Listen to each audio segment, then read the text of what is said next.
What does it mean to be born a queen when the crown itself is a curse? The first cry of Mary Stuart echoed through the cold halls of Linlithgow Palace in the winter of 1542. Outside, the kingdom was trembling under storms and uncertainty. Inside, a dying king waited for news that his heir had survived. 6 days later, the infant queen would inherit a throne, and her father, James V of Scotland, would be carried to his grave. The cradle and the coffin stood side by side, one holding the future, the other burying the past. It was the moment a nation understood that glory and tragedy could share the same breath. Her mother, Marie de Guise, a proud woman from the noble house of Lorraine in France, took the crown in trembling hands and became regent of a divided land. England to the south threatened invasion, France demanded allegiance, and the nobles of Scotland saw in the child queen an opportunity to rule through her. Love was a luxury no one could afford. For Mary, even the lullabies whispered at her bedside were heavy with politics and fear. Every movement, every choice of cloth or color was watched by men who debated how best to use her life for their gain. In her first years, she was surrounded not by affection, but by calculation. Her face was the face of a treaty waiting to be signed, her name the key to alliances that might save or doom a kingdom. She had no father to protect her, no childhood to claim. The walls of Linlithgow and later Stirling Castle became her silent guardians, whispering of a destiny already sealed before she could speak. Mary was not raised to live freely, but to serve a crown that had already begun to consume her. And from that cradle of marble and mourning, the story of a cursed queen began. Stay with us as we unveil how this child of sorrow became one of history's most haunted monarchs. Subscribe to our channel and witness the hidden truths that royal blood was never meant to reveal. At the age of 5, Mary was taken from the cold castles of Scotland and placed on a ship bound for France. The sea that separated her from her homeland also carried her toward a fate carefully written by men who saw in her a crown to be traded, not a life to be lived. England had threatened to seize her, to raise her under their control, to mold her into a tool of their empire. So her mother sent her away under the banner of alliance, trusting that in the glittering courts of France her daughter might be safe. France received her not as a child, but as a symbol. Under the protection of King Henry II, the young Scottish queen entered a world of perfumed halls and candlelit corridors where every smile concealed an ambition. She was taught the language of diplomacy before she could fully speak her own. Tutors guided her through Latin prayers, Italian verse, and the delicate gestures of courtly grace. The Valois court was a theater, and Mary, though barely more than a child, had been chosen for the leading role. The splendor around her was overwhelming. Walls of gold leaf gowns of silk and pearl banquets that lasted for hours.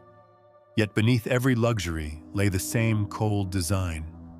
Her laughter belonged to France, her beauty to the alliance, her very presence a daily reminder of Scotland's debt. The courtiers praised her intelligence and her charm, but their eyes measured her worth in treaties and borders. A pawn wrapped in silk and surrounded by flattery still remained a pawn. When the king promised her hand to his son, the Dauphin Francois, the decision was greeted with celebration. The union would bind France and Scotland against England forever. Mary, graceful and obedient, smiled as she was told to her heart, silent, beneath layers of brocade. At 15, she was married beneath the vaulted ceilings of Notre Dame, her veil trailing like a thread of destiny across the marble floor. The world hailed her as the queen of 2 nations, but the crown that rested on her head was heavier than anyone could see. Her husband, Francois, was gentle and frail, more a boy than a king. His body weakened by illness, his spirit dimmed by the weight of his title. For 2 short years, Mary stood beside him as Queen of France. When he died, The bells of Paris tolled for a kingdom and for her youth. Widowhood came to her before she had turned 18, stripping her of both love and power. The court that had once adored her now whispered of her as a foreign queen without purpose. In the quiet that followed, Mary began to understand the truth she had been taught since birth. She was not meant to rule her life, only to serve its political design. The silk gowns, the jewels, the gentle compliments were only disguises for captivity. France, which had promised her safety, had become her cage. And when the doors of that cage opened again, it was not freedom that awaited her, but exile. So she returned to Scotland, no longer a child of promise, but a woman carrying the ashes of a lost kingdom in her heart. The sea that once carried her to safety now brought her back to a land that no longer felt like home. The waves whispered of destiny unfulfilled, and above them her story drifted forward, fragile yet unbroken, toward the shadows that waited on her own soil. When Mary Stuart returned to Scotland in 1561, the wind that greeted her was colder than the sea she had crossed. She was no longer the radiant queen of France, but a widowed young woman, barely 19, stepping onto the soil of a homeland she barely remembered. The streets of Edinburgh were filled with faces that watched her in silence, some curious, others suspicious. Scotland had changed in her absence. The kingdom was torn apart by a new faith that had set brother against brother. Half the country still clung to the old Catholic world that Mary represented. The other half, followers of the Protestant reformer John Knox, saw her arrival as the return of the enemy. The daughter of James V was now a stranger among her own people. The nobles who came to swear loyalty to her did so with smiles that hid daggers. They had no desire for a strong monarch. They wanted a queen they could manage, a symbol they could use. In their council chambers, they whispered her name not as a leader, but as a prize to be won. Each family sought to bend her rule toward their own cause, each man promising devotion while plotting for advantage. Beyond the northern hills, across the border in England, another woman listened for news of the young Scottish queen. Elizabeth Tudor, Queen of England, shared blood with Mary through their grandmother, Margaret Tudor. But while Elizabeth had inherited her throne through the disputed marriage of her father Henry VIII, and Anne Boleyn, Mary's claim came clean and unquestioned through legitimate Tudor lineage. Many Catholics across Europe believed that Mary, not Elizabeth, was the rightful ruler of England. That truth, spoken too loudly, could have toppled a crown. Elizabeth wrote to her cousin with warmth and courtesy, letters filled with promises of friendship. Yet every word was a veil over fear. She invited Mary to peace while surrounding her with spies. She called her dear cousin, but in the shadows of her court, she watched for the slightest reason to destroy her. Mary tried to answer kindness with patience. She allowed Protestants to worship freely, hoping tolerance might calm her divided nation. She sought counsel from men of both faiths, hoping reason might mend what hatred had torn. Yet nothing satisfied those around her. To the Protestants, she remained a papist threat. To the Catholics, she seemed too willing to betray Rome. To Elizabeth, she was a mirror reflecting the insecurity of her own throne. At Holyrood Palace, Mary walked through corridors heavy with whispers. Every gesture, every glance was twisted into rumor. She smiled at ambassadors who would later send reports of her weakness to London. She signed decrees meant to unify her people, but only deepened their suspicion. The crown that glittered above her brow had become a circle of thorns. At night, she stood by her window and looked south toward England, the sky swallowed by fog. Somewhere beyond that horizon sat Elizabeth, a queen like her, bound by the same loneliness, trapped by the same fears. Two women of one blood, two thrones divided by a single truth. In a world ruled by men, there was room for only one queen to stand unbroken. And Mary knew, even then, that one day the hand that would strike her down might belong not to an enemy, but to her own kin. After years of isolation and distrust, Mary Stuart began to believe that love might finally restore what politics had taken from her. The man who offered it was Henry Stuart Lord Darnley, a tall and graceful nobleman with the same royal blood that flowed in her veins. He was charming, fluent in flattery, and carried himself like someone born to wear a crown. To Mary, weary of suspicion and betrayal, his presence felt like warmth after a long winter. Their union promised strength for the Scottish throne and stability for the fragile balance she had been fighting to hold. The court celebrated their marriage as a union of destiny, a perfect merging of blood and power. But destiny is rarely kind. The first months of their marriage glimmered with ceremony and hope.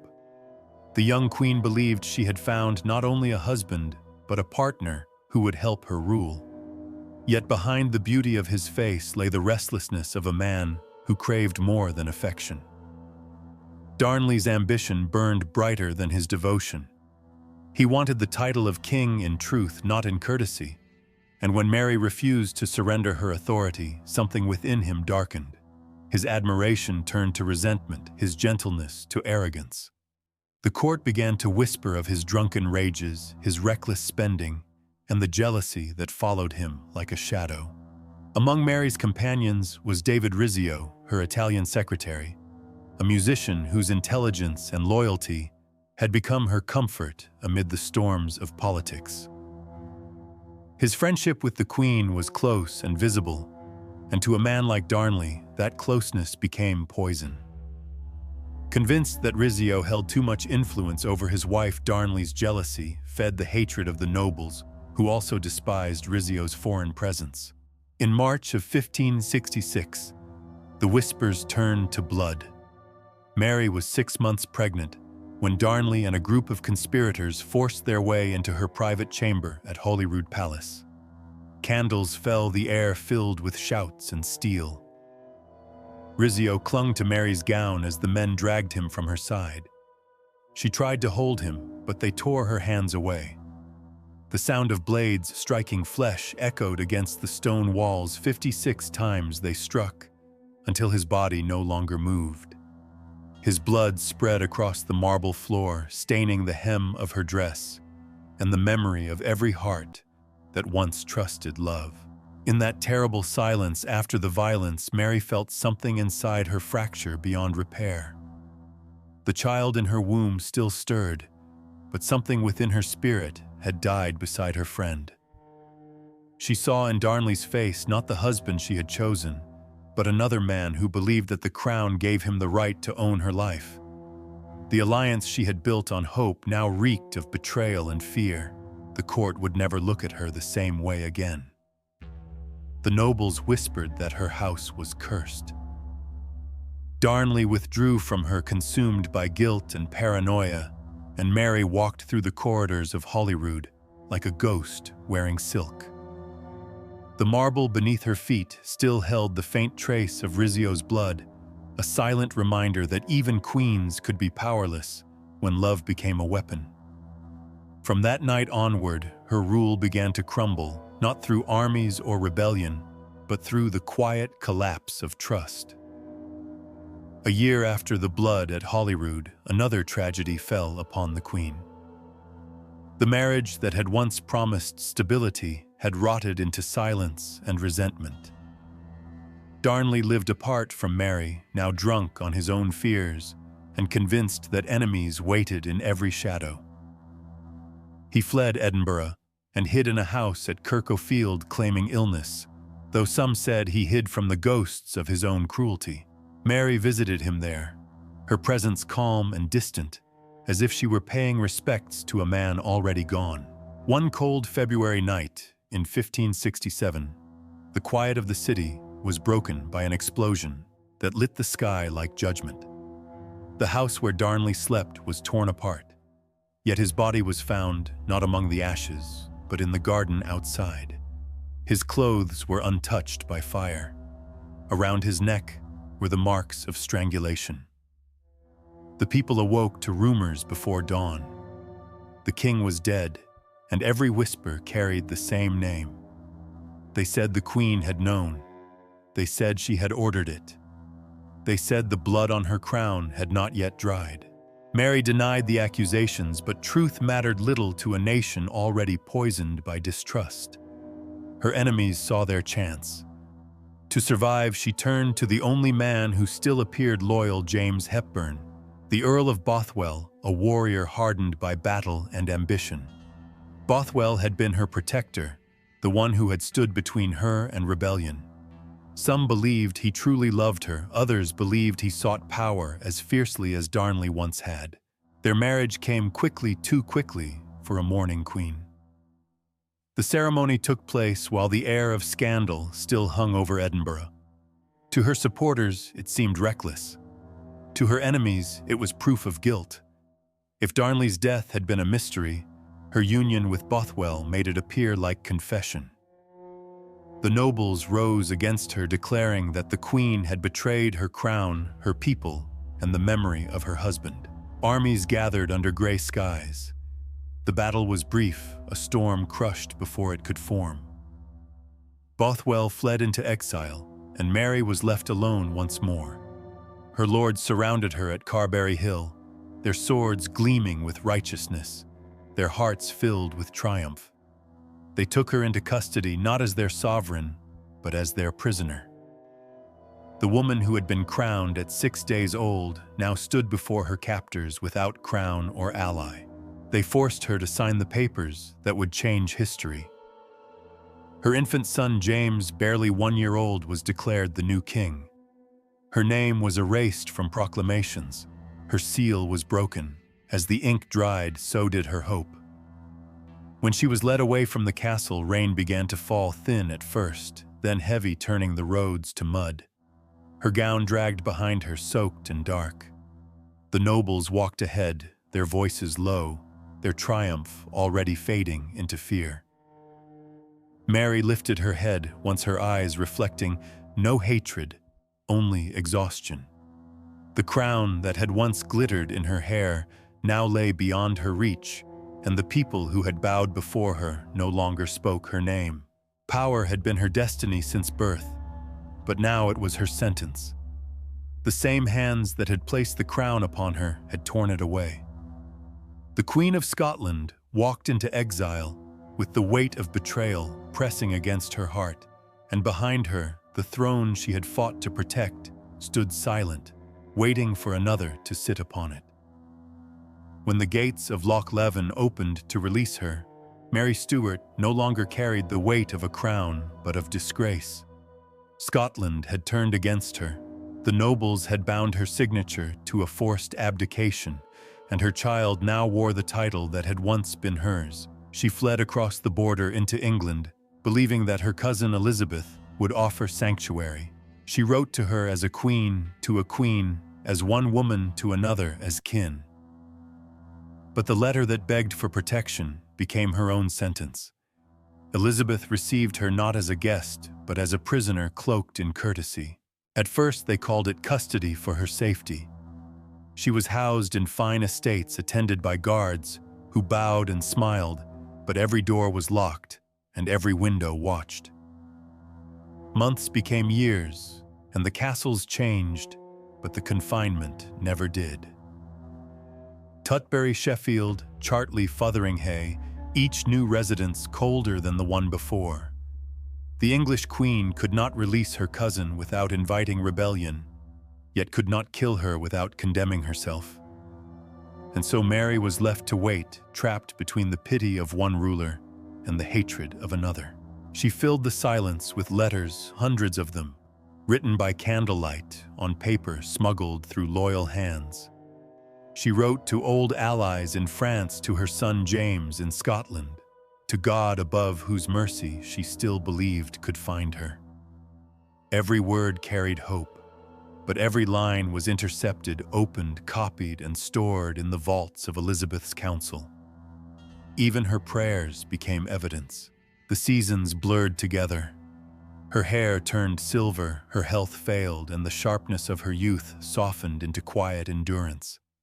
She spent long hours in her chamber gazing through narrow windows at skies she could not touch.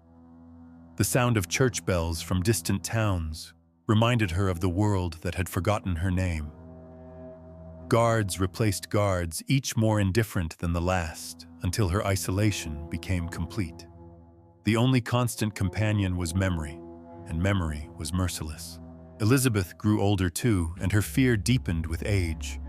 Rebellions stirred in England, and every plot, real or imagined, seemed to trace back to the woman held captive within her own realm. When the letters of the Babington conspiracy were uncovered, accusing Mary of approving an attempt on Elizabeth's life, it did not matter whether the words were hers or forged. For England, it was the justification long awaited. For Elizabeth, it was the excuse she needed to silence the threat that shared her blood. 19 years of imprisonment had stripped Mary of vanity and fear. When word reached her that she would stand trial for treason, she met it with calm. She had no army left to command, no nation left to defend, yet she carried herself like a sovereign to the end. At night, the guards passing her chamber saw the flicker of a single candle, its light trembling against the cold stone walls. Beneath that fading glow, the queen who had once ruled 2 nations sat in prayer. The flame dimmed slowly, its reflection caught in her eyes, steady and serene, as if she had already accepted the darkness that waited beyond. The morning of her death came cold and colorless. A mist hung over the walls of Fotheringhay Castle, as if the sky itself refused to look upon what was about to happen. After 19 years of confinement, Mary Stuart was no longer the fiery queen who had once ruled Scotland and France.